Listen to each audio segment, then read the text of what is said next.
നിങ്ങൾക്ക് എപ്പോഴും ഭയങ്കര ക്ഷീണമാണോ? എപ്പോഴും ടയേർഡായ പോലത്തെ ഫീലിംഗ് ആണോ? പഠിക്കാനുണ്ടാവും, വർക്ക് ചെയ്യാനുണ്ടാവും, വേറെ എന്തെങ്കിലും പ്ലാൻസ് ഒക്കെ ഉണ്ടാവും. പക്ഷേ ഞാൻ ഭയങ്കര ടയേർഡാണ് എന്നും പറഞ്ഞ് ഒന്നും ചെയ്യാതിരിക്കാറുണ്ടോ? എങ്കിൽ നിങ്ങളൊരു കാര്യം മനസ്സിലാക്കാം, ഇങ്ങനെയുള്ള മിക്ക സമയത്തും നിങ്ങളുടെ ശരീരത്തിന് ഒരു പ്രശ്നം ഉണ്ടാവില്ല. ഫിസിക്കലി നിങ്ങൾ ടയേർഡ് ആവില്ല. പ്രശ്നം മുഴുവനും നിങ്ങളുടെ മനസ്സിനാവും. സോ ഇതിനെക്കുറിച്ചാണ് നമ്മൾ ഇന്ന് സംസാരിക്കാനായിട്ട് പോകുന്നത്. എന്തുകൊണ്ടാണ് എപ്പോഴും ഭയങ്കര ടയേർഡായ പോലെ ഫീൽ ചെയ്യാറ്? സയൻറ്റിഫിക്കലി നമ്മളിത് എക്സ്പ്ലെയിൻ ചെയ്യും ആൻഡ് എങ്ങനെ ഇത് സോൾവ് ചെയ്യണം. ഇത് മനസ്സിലാക്കിയാൽ തന്നെ നിങ്ങളുടെ ലൈഫ് നന്നായിട്ട് ഇമ്പ്രൂവ് ചെയ്യാനായിട്ട് പറ്റും. So let's start. Hello friends, it's me your brother and welcome back to another great episode. So first തന്നെ നിങ്ങൾ മനസ്സിലാക്കേണ്ട ഒരു കാര്യം, ഈ ടയർഡ്നെസ് ശരിക്കും സ്റ്റാർട്ട് ചെയ്യുന്നത് മസിലിലാവില്ല, നിങ്ങളുടെ ബ്രെയിനിലായിരിക്കും.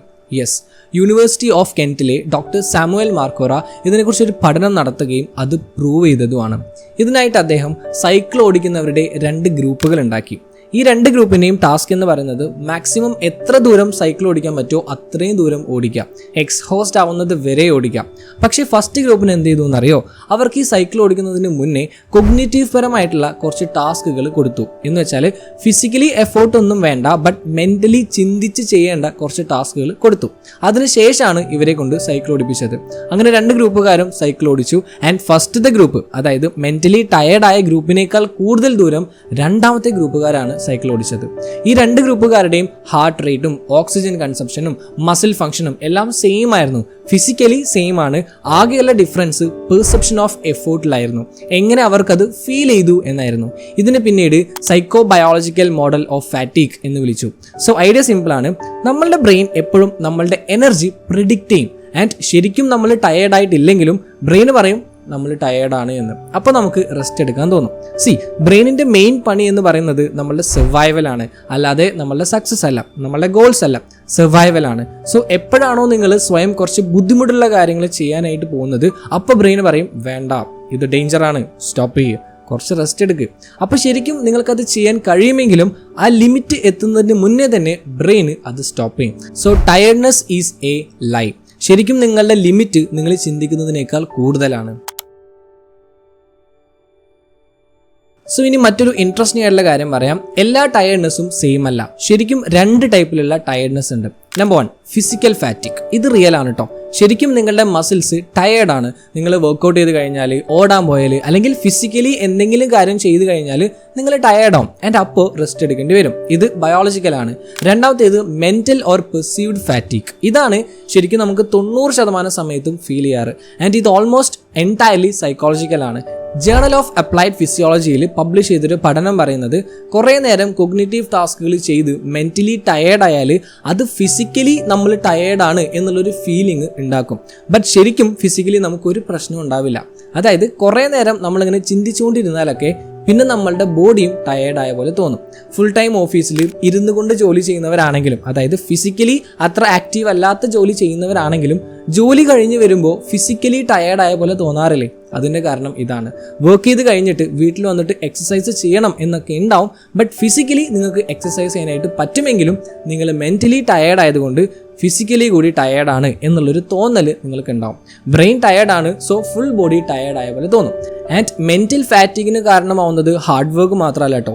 ഇന്നത്തെ കാലത്ത് ഒരു മനുഷ്യൻ ഏകദേശം 35,000 തീരുമാനങ്ങൾ ഒരു ദിവസം എടുക്കുന്നുണ്ട്. ചെറുതും വലുതുമായിട്ടുള്ള 35,000 തീരുമാനങ്ങൾ. അപ്പോൾ ഈ ഡിസിഷൻ മേക്കിങ്ങും കണ്ടിന്യൂസ് ആയിട്ട് സോഷ്യൽ മീഡിയ സ്ക്രോൾ ചെയ്തുകൊണ്ടിരിക്കുമ്പോഴും ഇമോഷണൽ സ്ട്രെസ് ഉണ്ടാകുമ്പോഴും ഒക്കെ നമ്മൾ മെൻ്റലി ടയേർഡ് ആവുന്നുണ്ട്. നിങ്ങൾ ചിലപ്പോൾ പഠിക്കാനിരിക്കുന്നതിന് മുന്നേ തന്നെ, അല്ലെങ്കിൽ വർക്ക് ചെയ്യുന്നതിന് മുന്നേ തന്നെ മെൻ്റലി ടയേർഡായിട്ടുണ്ടാവും. സോ നിങ്ങൾ ഫിസിക്കലി ടയേർഡായ പോലത്തെ ഒരു ഫീലിംഗ് വരും. സോ വീഡിയോ നിങ്ങൾക്ക് യൂസ്ഫുൾ ആയിട്ട് തോന്നുന്നുണ്ടെങ്കിൽ ഒന്ന് ലൈക്ക് ചെയ്യണേ. സബ്സ്ക്രൈബ് ചെയ്യാത്തവരാണെങ്കിൽ സബ്സ്ക്രൈബും ചെയ്യുക, ബിക്കോസ് അതാണ് എൻ്റെ ഒരു മോട്ടിവേഷൻ. സോ ഇപ്പോൾ നിങ്ങൾക്ക് മനസ്സിലായിട്ടുണ്ടാവും ടയേർഡ്നെസ്സും ബ്രെയിനും തമ്മിൽ എത്രമാത്രം കണക്റ്റഡ് ആണ് എന്ന്. സോ ഇതിനൊക്കെ കൺട്രോൾ ചെയ്യുന്നത് ആരാന്നറിയോ? അതാണ് ഡോപ്പമീൻ. മിക്ക ആൾക്കാരും വിചാരിക്കുന്നത് ഡോപ്പമീൻ ജസ്റ്റ് ഒരു പ്ലഷർ കെമിക്കൽ മാത്രമാണ് എന്നാണ്. ബട്ട് ന്യൂറോ സയൻറ്റിസ്റ്റ് ആയ ഡോക്ടർ ആൻഡ്രി ഹ്യൂബർമാൻ പറയുന്നത് ഡോപ്പമീൻ ഇമോഷൻ്റെയും പെർസ്യൂട്ടിൻ്റെയും ഒരു മോളിക്യൂളാണ് എന്നാണ്. അതാണ് നിങ്ങളെ പല കാര്യങ്ങളിലേക്കും ഡ്രൈവ് ചെയ്യുന്നത്. സോ ഇതെങ്ങനെയാണ് നിങ്ങളുടെ ടയേർഡ്നെസ്സുമായിട്ട് കണക്ട് ചെയ്തിട്ടുള്ളത് എന്ന് പറഞ്ഞുതരാം. നിങ്ങളുടെ ഡോപ്പമൈൻ ലെവൽ ഹൈ ആയാലും, അതായത് നിങ്ങൾക്ക് എന്തെങ്കിലും ഒരു കാര്യം ചെയ്യാനായിട്ട് ഭയങ്കര എക്സൈറ്റ്മെൻറ്റ് വന്നാൽ, അല്ലെങ്കിൽ നിങ്ങൾ ചെയ്യുന്നതിന് പിന്നിൽ ഒരു പർപ്പസ് ഉണ്ട് എന്നുണ്ടെങ്കിൽ, ദെൻ നിങ്ങളുടെ ബ്രെയിൻ ഈ ക്ഷീണം വരുത്തുന്ന സിഗ്നൽസ് കുറയ്ക്കും. നിങ്ങൾക്ക് ടയേർഡായ പോലെ ഫീൽ ചെയ്യുകയില്ല. നിങ്ങൾക്ക് തന്നെ ഇത് പലപ്പോഴും ഫീൽ ചെയ്തിട്ടുണ്ടാവും. നിങ്ങൾക്ക് ഇഷ്ടമുള്ള കാര്യങ്ങൾ ചെയ്യുമ്പോൾ സമയം പോകുന്നതേ അറിയില്ല, എത്ര നേരം വേണമെങ്കിലും ഇരിക്കും. ഇത് ശരിക്കും ഒരു മാജിക് ഒന്നും അല്ല കേട്ടോ. ഡോപ്പമൈൻ ഈ ടയേർഡ്നെസ് ഉണ്ടാക്കുന്ന സിഗ്നൽസിനെ ഓവർ റൈഡ് ചെയ്യുന്നതാണ്. പക്ഷേ ഡോപ്പമൈൻ ലെവൽ കുറഞ്ഞാൽ, അതായത് നിങ്ങളുടെ വർക്ക് ഒട്ടും മീനിങ് ഫുൾ ആയിട്ട് തോന്നുന്നില്ല, ചെയ്യാൻ നിർബന്ധിതനായതുകൊണ്ട് മാത്രം നിങ്ങൾ ചെയ്യുകയാണ്, പ്രത്യേകിച്ചൊരു പേർപ്പസും അതിലില്ല എന്നാണെങ്കിൽ, ദെൻ ഈ ടയർഡ്നെസ് ഉണ്ടാക്കുന്ന സിഗ്നൽസ് കൂടും. അപ്പോൾ എല്ലാം ഭയങ്കര ബുദ്ധിമുട്ടായിട്ട് തോന്നും. അതുകൊണ്ടാണ് ഇഷ്ടമില്ലാത്ത ജോലി ചെയ്യുമ്പോൾ അത് നമുക്ക് ഭയങ്കര ബുദ്ധിമുട്ടായിട്ട് ഫീൽ ചെയ്യുന്നത്, പെട്ടെന്ന് ടയേർഡ് ആവുന്നത് പോലെ തോന്നുന്നത്. ആൻഡ് ഒരു ഡേഞ്ചറസ് ആയിട്ടുള്ള കാര്യം എന്താണെന്നറിയോ? ഈ മോഡേൺ വേൾഡ് നമ്മളുടെ ഡോപ്പമൈൻ സിസ്റ്റത്തിനെ ഡിസ്ട്രോയ് ചെയ്തുകൊണ്ടിരിക്കുകയാണ്. ഓരോ തവണ നിങ്ങൾ ഇൻസ്റ്റഗ്രാം നോക്കുമ്പോഴും നോട്ടിഫിക്കേഷൻ നോക്കുമ്പോഴും സ്വൈപ്പ് ചെയ്യുമ്പോഴും ഒക്കെ ബ്രെയിനിൽ ഡോപ്പമൈൻ റിലീസ് ആവുന്നുണ്ട്. ആൻഡ് പെട്ടെന്ന് അത് ക്രാഷ് ആവുകയും ചെയ്യും. ആൻഡ് അതിന് പിന്നെയും വേണ്ടി വരും. പോകെ പോകെ നിങ്ങളുടെ ഡോപ്പമൈൻ ബേസ് ലൈൻ ഉണ്ടല്ലോ, അത് കുറയാൻ തുടങ്ങും.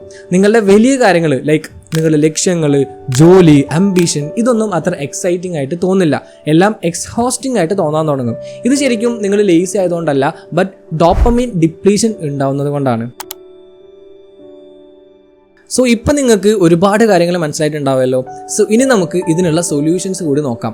Number 1, the 5 minute rule. നിങ്ങളൊരു കാര്യം ചെയ്യാനായിട്ട് തുടങ്ങുന്നതിന് മുന്നേ ഭയങ്കര റെസിസ്റ്റൻസ് ആയിരിക്കും. പക്ഷേ വൺസ് നിങ്ങളത് ചെയ്യാൻ തുടങ്ങിയാലുണ്ടല്ലോ, ഈ റെസിസ്റ്റൻസ് ഇല്ലാതാവും.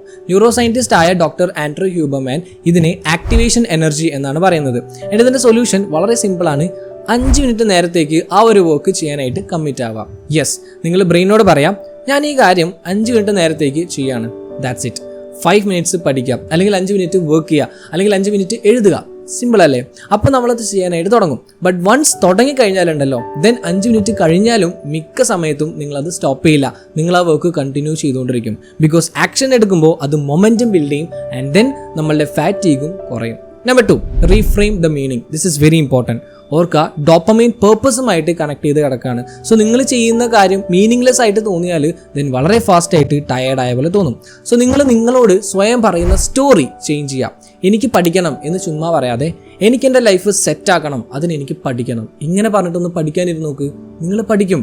എനിക്ക് ജിമ്മിൽ പോകണം എന്ന് പറയാതെ, എനിക്ക് ഹെൽത്തി ആവണം, സ്ട്രോങ് ബോഡി ബിൽഡ് ചെയ്യണം എന്ന് പറയാം. അപ്പോൾ നിങ്ങൾ ജിമ്മിൽ പോവും. കേൾക്കുമ്പോൾ സിമ്പിളായിട്ടൊക്കെ തോന്നാം, but it can make A huge impact. Number 3, protect your dopamine base line. നിങ്ങൾക്ക് ഈസി ആയിട്ട് ചീപ്പായിട്ട് ഡോപ്പമൈൻ തരുന്ന ആക്ടിവിറ്റീസ് ഒഴിവാക്കാം, അല്ലെങ്കിൽ കുറയ്ക്കാം. രാവിലെ തന്നെ എഴുന്നേറ്റ് സോഷ്യൽ മീഡിയ നോക്കാൻ പോകരുത്. പഠിക്കാനിരിക്കുന്നതിന് മുന്നേ പോയിട്ട് യൂട്യൂബ് നോക്കാൻ നിൽക്കരുത്. ഒരന്തവും ഇല്ലാതെ ചുമ്മാ ഇങ്ങനെ സ്ക്രോൾ ചെയ്തുകൊണ്ടിരിക്കരുത്. കാരണം ഇതൊക്കെ പെട്ടെന്ന് ഡോപ്പമൈൻ തരും, ആൻഡ് പെട്ടെന്ന് ഡോപ്പമൈൻ ക്രാഷ് ആവുകയും ചെയ്യും. അല്ലെങ്കിൽ ഒരു കാര്യം ചെയ്യാം, നിങ്ങളുടെ മെയിൻ ആയിട്ടുള്ള കാര്യങ്ങൾ ആദ്യം ചെയ്ത് തീർക്കാം. ലൈക്ക് ആദ്യം പഠിച്ചു തീർക്കുക, അല്ലെങ്കിൽ വർക്ക് ചെയ്യുക. എന്നിട്ട് അത് കഴിഞ്ഞിട്ട് നിങ്ങൾ സോഷ്യൽ മീഡിയ യൂസ് ചെയ്തോളൂ. ഇല്ലെങ്കിൽ നിങ്ങൾക്ക് പഠനവും ജോലിയും ഒക്കെ ഭയങ്കര ബോറിംഗ് ആയിട്ട് മാറും. Number 4, use your body to override your brain. ശരിക്കും ബോഡി ടയേർഡ് അല്ലെങ്കിലും ടയേർഡ് ആയ പോലെ നിങ്ങൾക്ക് തോന്നുന്നുണ്ടെങ്കിൽ നിങ്ങളൊന്ന് മൂവ് ചെയ്യാം. ലൈക്ക് ഒരു 10 മിനിറ്റ് നടക്കാൻ പോവുക, ജമ്പിങ് ജാക്സ് ചെയ്യാം. ഈവൻ പോയിട്ടൊന്ന് മുഖം കഴുകിയാൽ തന്നെ ഒരു ഫിസിയോളജിക്കൽ ചേഞ്ച് അത് ഉണ്ടാക്കും.